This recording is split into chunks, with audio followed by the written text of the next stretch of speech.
I'm Shannon Braun, and it's Mindful Monday. Hi, I'm Shannon Braun, Director of ERS's Center for Memory Support and Inclusion, and I'm really excited today to be here with my good friend and colleague, Kristin Cooley, who is the Program Director for the Giving Voice Foundation. We are here today to talk a little bit about some of our programs and the things that we offer in the community together.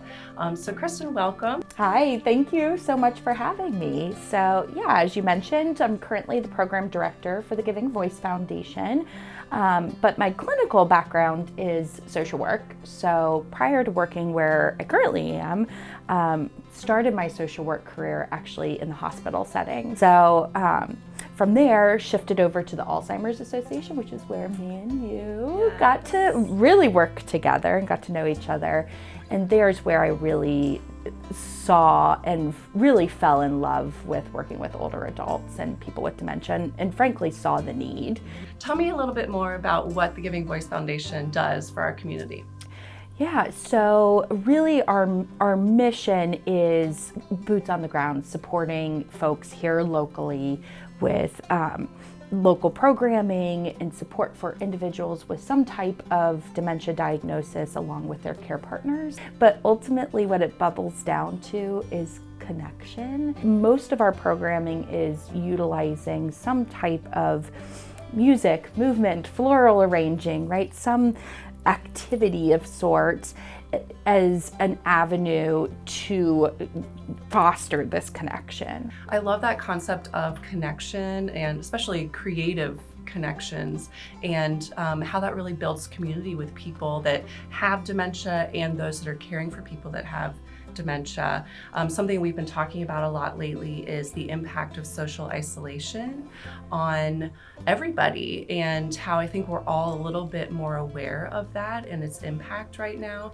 So talk a little bit about what building community can do for people that otherwise might be socially isolated. Having to be brave, it takes some major bravery to step into something that maybe you've never done before, or into a group that you've never been in before. But something that I tell all of the clients that I work with is you need a village. Caregivers are so overwhelmed with their caregiving duties that it feels really difficult to carve out time. When you're able to make time for that there's a huge return on that investment, and the community that's built becomes a lifeline that really helps them get through. Oh, absolutely. Well, and I think about so many of the caregivers that we have that come to some of our programs that are maybe retired engineers or, attorneys or what have you, that they weren't activity directors. Some of what we see with dementia is this inability to initiate, meaning they need prompts or cues. They need someone to kind of help with those next steps. For us to be able to help with some of that, create some of that space and take that burden off is huge. I love getting to work with you, getting to partner with the Giving Voice Foundation, specifically with two different programs that we do, Music in Motion and Dancing to Remember. Can you talk a little bit about those programs specifically? Yeah, well, I guess first, before I even dive into that, I love that you highlighted us doing the work together. I think that's so beautiful. What we're doing here in Cincinnati, that these different agencies are coming together, and as a result, we're getting some really amazing, strong programs. So Music in Motion is, usually we offer it a couple times a year. It's a partnership with the local Cincinnati Opera and a hilarious local yoga instructor, Stacy Shirley. We weave in and out of incredible opera singing and some chair yoga exercises. And then the other program that you mentioned, Dancing to Remember, ERS and Giving Voice can only go as far as we can go, but having these incredible community partners, creative partners like Mary Ramirez Cook, who is this incredible, dance studio owner. It's her walking you through some different ballroom dancing tips and tricks, right? There's so much science behind, one, the impact of music, but also exercise and movement and social connection, right? So we're hitting not only the benefits of music and movement, but also bringing people together. But So much of this disease is awful, but I think what we get to do with these programs is offer up the opportunity for them to get to experience some joy amidst the disease process, and for the care partners to get to be the wife again or get to be the son again. We know the value of building community and throwing yourself into opportunities and programming. If someone is not yet there, what's a good place to start? All across the United States, every county has what's called an area agency on aging, and that can be a really good starting point. They have case managers and social workers and intake representatives that can really be a nice starting point to get you directed to whichever local resource that you may be in need of.